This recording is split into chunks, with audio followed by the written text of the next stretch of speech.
dövlət siyasətidir. Dövlət gələcəkdə necə adam görmək istəyir, onu yetişdirir. İndi nazirlik də fikirləşməlidir ki, o gələcəyə hansı mesajı vermək istəyir uşaqlar vasitəsilə, necə vətəndaş görmək istəyir. İctimai şüur inkişaf eləmiş, özünə inanan, fərqindəliyi yüksək olan vətəndaşmı, yoxsa 700 balıq robotlarmı?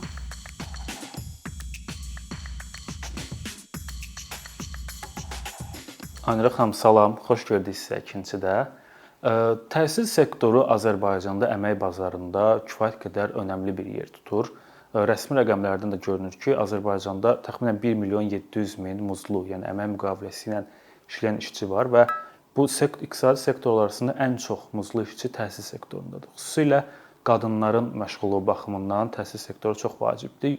Çünki yenə rəsmi rəqəmlərə görə Azərbaycanda əmək müqaviləsi ilə çalışan hər iki qadından biri ya təhsil, ya səhiyyə sektorundadır. Mən bu rəqəmi ilk dəfə eşidəndə düşündüm ki, yəqin bu Sovet dönəmindən qalan bir tendensiyadır və artıq bu tendensiya dəyişəcək. Ona görə hazırda təhsil almaqda olan qadınların ixtisaslar üzrə bölgüsünə baxdım və yenə də hazırda Azərbaycanda təhsil alan qadın tələbələrin 40%-ə yaxını təhsil sektorunda çalışır. Elə bu baxımdan ilk sualımı bununla bağlı vermək istəyirəm ki, Azərbaycanda niyə qadınlar arasında təhsil sektorunda iştirakçılıq bu qədər yüksəkdir və yaxud burada bu məsələni, mənzərəni ortaya çıxardan qadınların bura çox yönəlməlidir, yoxsa kişilərin daha az yönəlməlidir? Əslində çox həmişə müzakirə olunan bir sualdır. Niyə təhsil sistemində qadınlar çoxdur? Statistik məlumatlara görə bu 2020-ci ildə olan bu 81%-dir qadınlar, yəni qadın müəllimlərin sayı 81% təşkil edir, kifayət qədər çoxdur. Bəs niyə belə bir təşkil edir? Ümumiyyətlə belə götürəndə peşə seçiminin nə təsir göstərir? Sosial-iqtisadi nüanslar, həmin peşənin xüsusiyyətləri və eyni zamanda stereotiplər. Azərbaycanda da müəllimlik belə bir sahədir ki, yəni Azərbaycan sosial-mədəni kontekstini nəzərə alsaq, qadınlar adətən belə bir peşə seçirlər ki, onların digər sosial rollarını, tutaq ki, məsələn, ana rolunu, ailə, deyək ki, ev xanımı rolunu, belə deyək də, məhdudlaşdırmayan. Burada da ən çox daha belə deyək, dəyişən qrafika malik, idarə olunan qrafika malik olan peşələr məlum məsələdir. Ya səhiyyədir, ya da müəllimdir. Müəllim daha çox seçilir ona görə ki, məncə Sovet dövründə də elə bu nüfuz baxımından ki, rahat peşədir, sakit peşədir. Belə deyək, uşaqlarla işləyirsən. Bu baxımdan mən düşünürəm ki, ona görə daha çox qadınlar müəllim peşəsinə yönəlirlər. Düzdür, kişilərin belə bir dərdi yoxdur ki, seçmək. Yəni mən elə bir iş seçim ki, mənim sabah ailə həyatıma mane olmasın. Amma əfsuslar olsun ki, bizim böyüdürmə şəklimiz o cürdür ki, mentalitet də burada rol oynayır, yəni stereotip filan. Yəni qadınlar bəli, daha çox olur. Və bayaq qeyd elədiniz ki, sualı başqa cür qoydunuz. Niyə kişilər az gedir bu sahəyə? Düşünürəm ki, bu qadın rol model müəllimlərin daha çox olmasındandır. Həm indiki belə yeniyetmə onları biz nəzərə alsaq, yəni onların belə deyək, həyata baxış şəklini, onların rol modellərini nəzərə alsaq, görərik ki, onların arasında çox azı, az gəlirli bir iş arzulayır. Müəllim, belə deyək, peşəsi heç vaxt yüksək gəlirli bir peşə olmayıb əslində. Mən düşünürəm ki, hətta dünyada da bu belədir, nəinki Azərbaycanda. Və o uşaqlar da heç görməyiblər ki, müəllim belə bahalı maşınla işə gəlsin, nə bilim, çox deyək ki, yaxşı yerlərdə yaşasınlar, yəni çox yüksək keyfiyyətli həyat sürsünlər, belə deyək də, maddi təminatla bununla nəzərdə tuturam. Yəni məncə oğlanlar buna görə bu peşələri seçmirlər. Yəni müəllim peşəsini daha belə deyək. Artıq Azərbaycanda bir neçə ildir ki, müəllimlərin sertifikasiya prosesi başlayıb və müəllimlər periodik olaraq imtahanlar verirlər və artıq yeni qaydalara görə hətta bu imtahanlardan uğurlu nəticə əldə edən müəllimlər daha yüksək ödəniş əldə etmək şansı qazanırlar. Amma bu müəllimlərin imtahanı nəticələri açıqlananda həmişə Azərbaycan cəmiyyətində də belə müzakirələr başlayır. Elə sonuncu bununla bağlı Təhsil Nazirliyinin iştirak etdiyi brifinqdə də bəzi rəqəmlər səsləndirilmişdi ki, müəllimlərin kifayət qədər ciddi bir hissəsi çox aşağı nəticələr göstərib, hətta bəzi sözlərin orfoqrafik yazılışı ilə bağlı səhvlərin olması və yaxud çox sadə riyazi məsələlərlə bağlı səhvlər sosial şəbəkələrdə geniş müzakirə olundu. Amma mənim bu açıqlamada nə diqqətimi çəkdi? Təhsil naziri bu problemləri bildirdi, ancaq bir neçə dəfə həmin çıxışda qeyd etdi ki, bu o anlama gəlmir ki, biz o müəllimləri təhsil sistemindən uzaqlaşdıracağıq və yaxud o müəllimlər işini itirəcəklər. Məsələn, burada bir sual yaranır ki, əgər bir müəllim hazırda şagirdlərə dərs deyən, tədris həyata keçirən bir müəllim minimum tələblərə cavab verməyibsə, imtahanda aşağı nəticə toplayıbsa, bu müəllimlərlə iş necə qurulmalıdır? Onların ümumiyyətlə işdən uzaqlaşdırılması mı daha faydalı olar, yoxsa biz onların resurslarını artırmaq üçün hansısa tədbirlər görə bilərik? Çünki mən belə anladım ki, bu təbii ki, dediyimiz kimi qadınların məşğulluğu baxımından təhsil sektoru çox əhəmiyyətlidir və bu qədər çox insanın işini itirməsi ciddi problemlərə gətirib çıxara bilər. Yəqin ki, hökumət bundan narahat olur. Bəs akademik və yaxud təhsil baxımından bu müəllimlərlə siz necə düşünürsünüz? Daha effektiv hansı qaydaları, qərarları qəbul etmək olar? Bu müəllimlər evdə təhsillə gəlib müəllim olmayıblar. Bu müəllimləri universitetlər yetişdirir, belə deyil. Diplomu da onlara həmin universitetlər verib. Yəni ki, əslində indi nəyisə günahlandırmaq, tutaq ki, hə, müəllimlər şaftalını yaza bilmir, bütün şəbəkələr hamı başladı şaftalı və ya axır. Amma məsələ bundadır ki, o müəllimləri işdən çıxartmaq özünüz də qeyd elədiniz. Ciddi o sosial böhrana gətirib çıxarda bilər. Və bir də demədi ki, o işini itirə bilməz. O dedi ki, indi itirməyəcək. Çünki sonra yəni onlara müvafiq təlimlər keçiriləndən sonra bir daha da şanslarını istifadə edə bilərlər. Və əgər onda da keçə bilməsələr bir il müddətində və ondan sonra bu haqqda qərar veriləcək. Yəni gedir yoxsa yox. Təbii ki, bütün valideynlər istəyir ki, uşaqlarına bilikli, öz sahəsində peşəkar müəllim dərs desin. Bu çox normal bir istəkdir. Və mən də bir müəllim olaraq bunun tərəfindəyəm. Ancaq o müəllimləri də belə çıxarda bilmədiyimizə görə düşünürəm ki, Təhsil Nazirliyinin gündəmindən heç vaxt müəllimlərin yenidən təhsili məsələsi düşməməlidir. Həm də onlar eyni zamanda paralel olaraq fikir verməlidirlər ki, onlar necə müəllim yetişdirirlər. Yəni gələn müəllim, təzə müəllim, bu köhnə müəllimdən nə qədər fərqlənir? Məncə Nazirlik daha çox ona fikir verməlidir. Biz nəinki bu 30-40 il təcrübəsi olan müəllimi birdən-birə çıxarda bilməyəcəyimizə görə daha çox oradan. Çünki yavaş-yavaş, yəni zaten təhsildə belə bir məsələdir ki, hər şey dəyişikliklər 2-3 ilin içində olmur. Yəni uzun illər tələb olunur. Buna görə də biz o müəllimlərə, yəni aşağı bal toplayan, Təhsil Nazirinin deyimincə, yəni ki, uşaqlara tədris etmək iqtidarında olmayan müəllimlərə ancaq təlimlər keçmək lazımdır və onlara mentorlar vermək lazımdır xüsusi. Yəni ki, onlar necə inkişaf edə bilərlər. Başqa bunun bir çıxış yolunu düzünü mən görmürəm. Amma sertifikasiyanın bir tərəfi, müsbət tərəfi oldu ki, müəllimlər öz üzərində işləməyə başladı. İndiyənə qədər müəllim üçün fərqi yox idi. Məsələn, mən öz üzərimdə işləyirəm. Tutaq ki, digər öz üzərində işləmirsə, bunun mənim məvacibimin bir təsiri yox idi.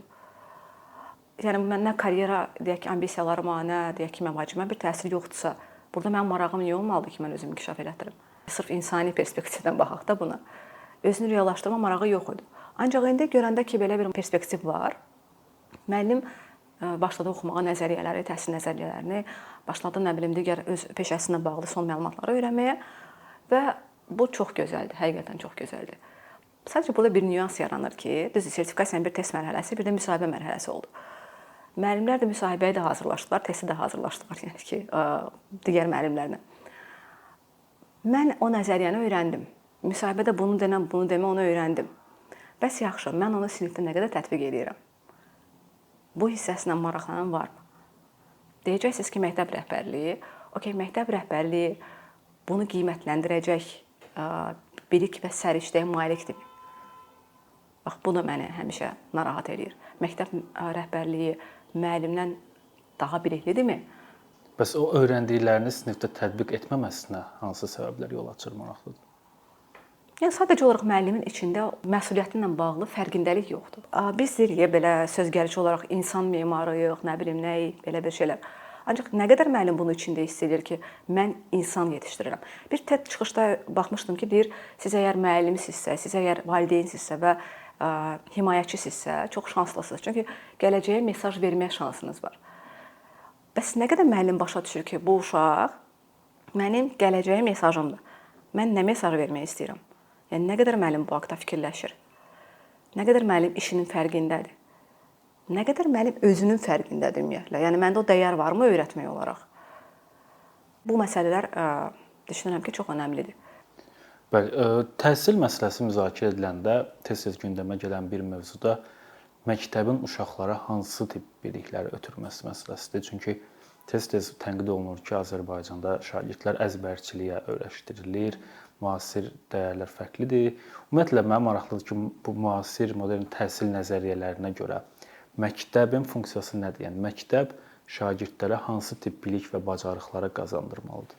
Təhsil Nazirliyi son zamanlar yəni çox ciddi yeniliklər eləyir sistem sahəsində və digər məsələlərlə bağlı, hansı ki, alqışlayıram. Ancaq bu islahatları yerinə yetirən adamlar müəllimlərdir, elə deyil.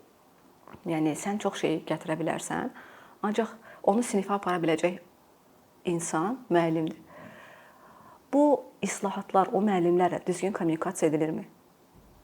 21-ci əsr bacarığı odur ki, yəni burada fikir verilir birinci təməl savad, yəni ki, hansı ki, yazıb oxumaq, nə bilim, riyazi bacarıqlar, sonra maliyyə savadlılığı. İkinci, onların fikir verdiyi soft skills deyirlər də, belə də yumşaq bacarıqlar. Tənqidi zəkanın inkişafı, mühakimə qabiliyyəti, belə deyək də, tez qərar qəbul etmə, ünsiyyət, əməkdaşlıq və bu kimi məsələlər. Və üçüncü, şəxsi keyfiyyətlər, dəyərlər. İndi gəlin görək, bizim müəllimlər bu hər üç komponentin uşağa ötürülməsinə nə qədər hazırdılar? Yenə gəlir hər şey müəllimin üzərində fokuslanır. Yəni biz nə qədər uşağa dəyərləri öyrədirik, nə qədər o dəyərləri uşaq izləyərək öyrənir. Əməkdaşlıq deyirik. Baxın, müəllimlərdə bizdə bu haqda müəllimlərlə bağlı heç bir tədqiqat yoxdur Azərbaycanda.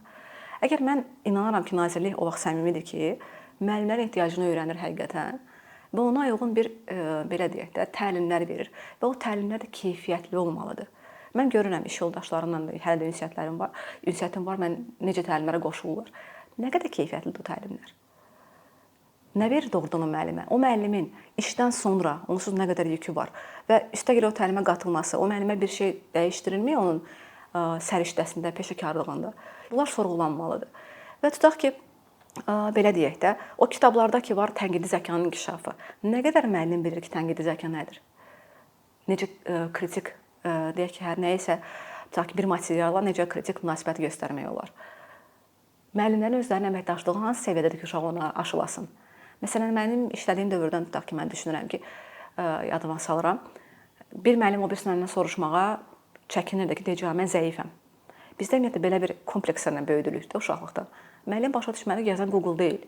Onu uşağa da aşılamalıdır. Bir şey bilməmək normaldır. Amma bunu öyrənmək, yəni öyrənmək istəyi olmalıdır müəllimdə də, uşaqda da.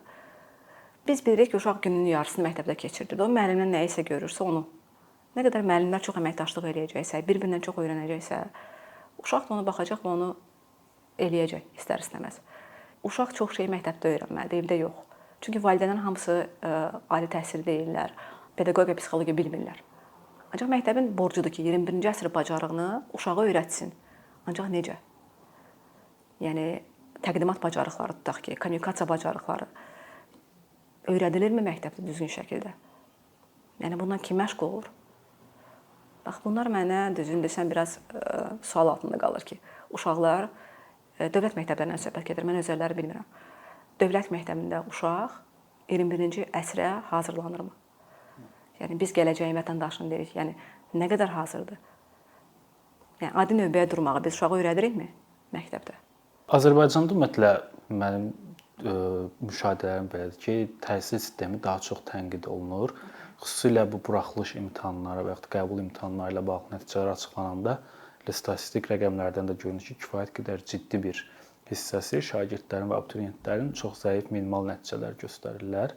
Bu baxımdan sualı belə qoymaq istədim ki, həm o siz dediyiniz 21-ci əsr bacarıqlarını Azərbaycan məktəbləri niyə tam qazandıra bilmir və ümumiyyətlə bu zəif göstəricilərin baş verməsində hansı əsas səbəblər oynayır və Azərbaycanda daha keyfiyyətli, daha dayanıqlı bir təhsil modeli qurmaq üçün siz hansı vacib addım, ən əsas hesab etdiyiniz addımlar hansıdır, hansı dəyişikliklər bizə ciddi bir keyfiyyət artımına gətirib çıxara bilər?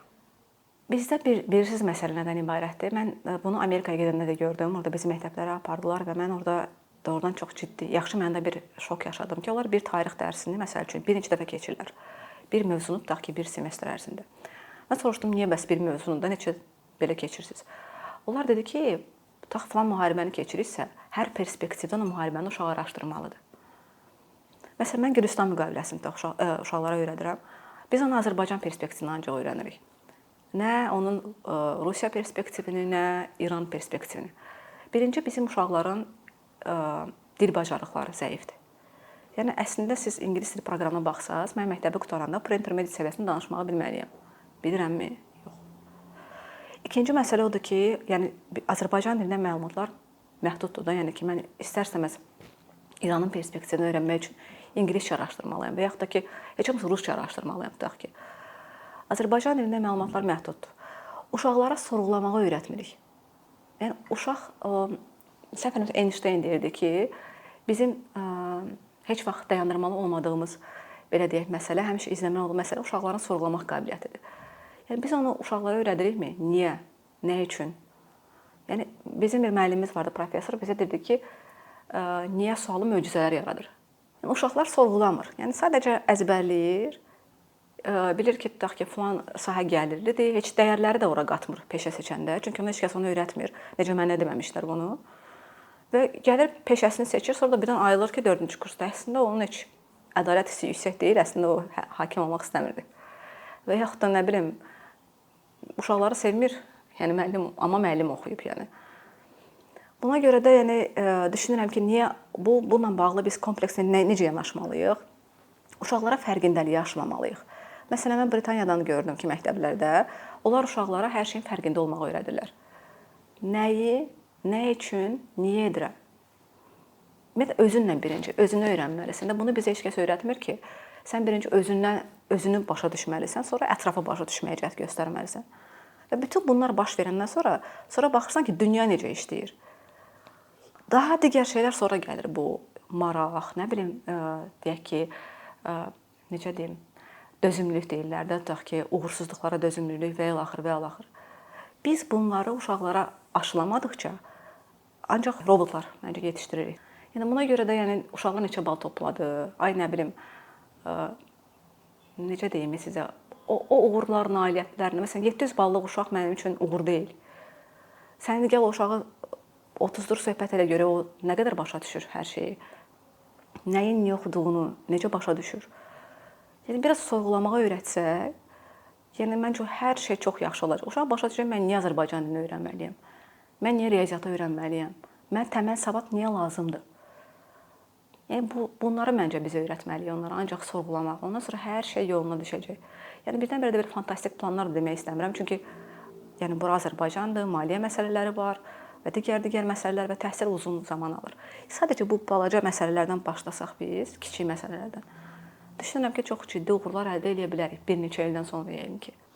Bayaq siz çox maraqlı bir məsələyə toxundunuz ki, Təhsil Nazirliyi son dövrlər hansı yeni dəyişikliklərdə maraqlıdır, amma bu dəyişiklikləri siniflərdə aparacaq adamlar müəllimlərdir və onlar həmin o yeni ideyalarla kommunikasiya baxımından problemlər yaşayırlar və bəzi müəllimlərdə isə problem odur ki, bu imtahanlara hazırlaşsalar belə o öyrəndikləri, inkişaf etdiyi bilik və bacarıqları tədris prosesinə gətirə bilmirlər və bunun da nəzarət mexanizmləri zəifdir. Bu baxımdan mənə maraqlıdır ki, həmin o nazirlik və müəllimlər arasında kommunikasiyanın aşağı olması və yaxud bəzi hallarda müəllimlərin o siz dediyiniz kimi gələcəyin insanların yetişdiyinin fərqində olmamasının səbəbləri nədir? Yəni bu sırf şəxsi xarakterə görə belə yaranır, yoxsa müəllimlərin peşə fəaliyyətinə və sosial təminatı ilə bağlı hansısa məsələlər məsələn bura gətirib çıxarır? Əslində hamısı. Yəni ki, birinci hər şeydən əvvəl birinci sosial rollarımızdan qabaq belə deyək də, bir peşədən qabaq. Sənin insan olaraq dəyərlərin olur. Elə deyil, sən nəyisə, niyəsə eləyirsən. Və eləcə də öyrətmək, müəllimin də motivasiyası aşağıdırsa, onun özündə dəyər olaraq öyrənmək yoxdursa, uzun müddətli, yəni həyat boyu öyrənmə belə deyək, yoxdursa, ona çətin olacaq. Yəni müəllim birincisi belə deyək də, mən deyirəm uşaqlara fərqindəlik aşılamalıyıq. Yəni müəllim özünün fərqində olmalıdır. Ki mən niyə buradayam, sinifdə mənim rolum nədir və ilaxır. Və o rolunun fərqində olanda inanın mənə ki, o daha çox araşdıracaq, daha çox tətbiq eləyəcək. Yəni daha çox o kommunikasiyaya açıq olacaq. Nazirlik ola bilər deyə kommunikasiyaya başlasın və neynəsin, amma müəllim açıqdırmı? Müəllim deyir ki, dərsimi keçim, çıxım gedim. Tutaq. Çünki bir ton deyək problemi var. O zaman bu problemlərin həm də müəllimləri yetişdirən təhsil sistemindən qaynaqlandığını deyə bilərik. Əlbəttə ki, müəllimdən, yəni o ali təhsil müəssisələrindən qaynaqlanır. İndi gedək tələbələr arasında məncə sorğular aparaq, da ki, nə bilim araşdırmalar aparaq.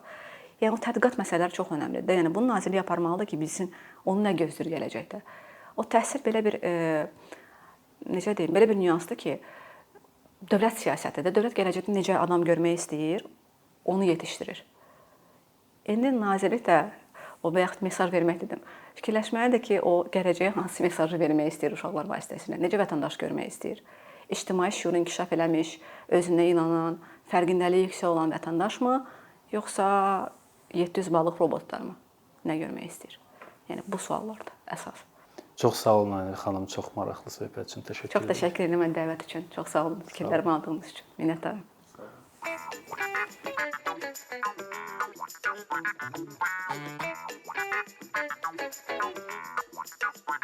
olun.